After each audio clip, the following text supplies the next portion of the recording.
उद्धव ठाकरे सेनेचे नेते आणि माजी आमदार वैभव नाईक आपल्यासोबत आहेत। नाईक साहेब, किल्ल्यावर चाललेला आहात।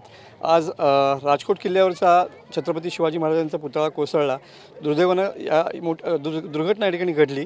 आज पुन्हा एकदा पायाभरणी त्याची होती आहे, पुन्हा एकदा पुतळा उभा राहतोय, काय सांगाल? सर्वप्रथम शिवजयंतीच्या निमित्ताने महाराष्ट्रातल्या एकमेव असलेल्या शिवराज्याभिषेक मंदिरामध्ये शिवजयंतीच्या सोहळा या ठिकाणी होतो, त्याच्या सगळ्यांना शुभेच्छा। महाराष्ट्राच्या विविध भागांना इथनं दरवर्षीप्रमाणे ज्योत घेऊन जातात। यावर्षीसुद्धा आम्ही या ठिकाणी अनेक महाराष्ट्रातल्या ज्योत या किल्ल्यावरनं गेलेल्या आहेत। आज राजकोट किल्ल्याचा गेल्या वर्षी छत्रपती शिवाजी महाराजांचे स्मारक झालं। दुर्दैवाने स्मारक होतानाच ते निकृष्ट झालं होतं, घाईगडबडीने झालं होतं, त्यामुळे ते कोसळलं।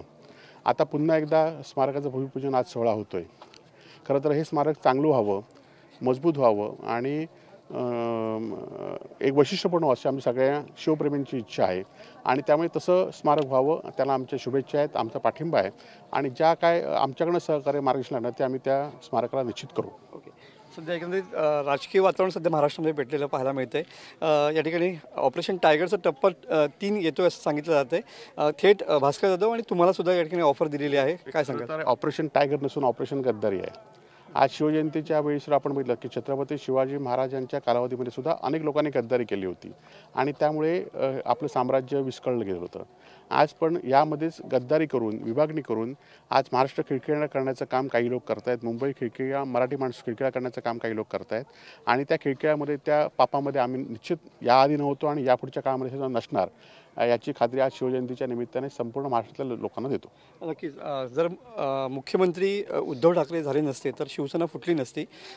काँग्रेसच्या दावणीला बांधलेलं शिवधनुष्य आम्ही सोडवलं असं एकनाथ शिंदे म्हणतात। खरं तर आता आपण बघतोय की ज्यावेळी ह्याच आज जे मंत्री आहेत तेच मंत्री उद्धवजींच्या काळामध्ये मंत्री होते। आधीच्या काळामध्ये 5 वर्षामध्ये उद्धवजी मंत्री नव्हते, आदित्य ठाकरे मंत्री नव्हते, परंतु आज ज्या पद्धतीने भाजप आज शिंदे सेनेची जी आपण कोंडी करते, ज्याप्रमाणे निर्णय घेते ते तसेच निर्णय घेत होते आणि त्यामुळे दुर्दैवाने आम्हाला भाजपवर म्हणजे आम्हाला नाखुशीने ती युती तोडावी लागली आणि यांच्या सगळ्यांच्या आग्रहाखातर आणि म्हणून उद्धवजींना मुख्यमंत्री व्हावं लागलं। परंतु आता ते जाऊन दे, तुम्ही आता मुख्यमंत्री झालात, उपमुख्यमंत्री झालात, तुम्ही लोकांना दिलेली आश्वासनं पूर्ण करण्याचा प्रयत्न करा। आज जी शिवभोजन थाली तुम्ही मंत्री असतानाच उद्धवजींनी जाहीर केली ती तुम्ही का बंद करताय?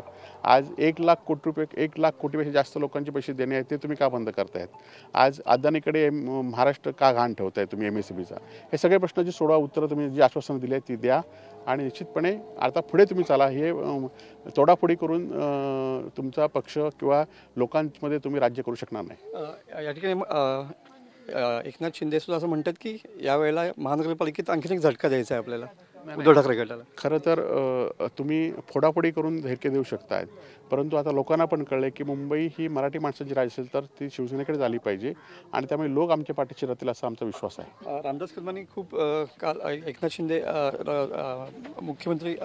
उद्धव ठाकरे यांच्यावरती टीका केलेली पाहायला मिळते। जसा एखाद्या माणसाचा जीव उपटत असतो तसा महानगरपालिकेत आता टीका केल्याशिवाय पद मिळत नाही, ही वस्तुस्थिती झाली आहे। त्यामुळे रामदासभाईंनी टीका केली असतील, त्यांच्या दोन्ही मुलांना मंत्रिपदं मिळाली आहेत आणि त्यामुळे त्यांना टीका करावी लागली तर त्यांना पुढची मंत्रिपदं मिळतील आणि त्यामुळे ते त्यासाठी टीका करत असतील। हे होते माजी आमदार वैभवजी नाईक सर। कॅमेरामॅन समित गजनेसह मनोज डेले, TV9 मराठी, सिंधुदुर्ग।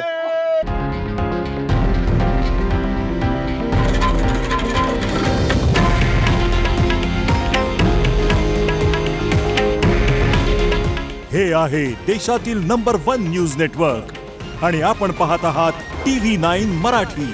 काळजी तुमची, हित महाराष्ट्राचं।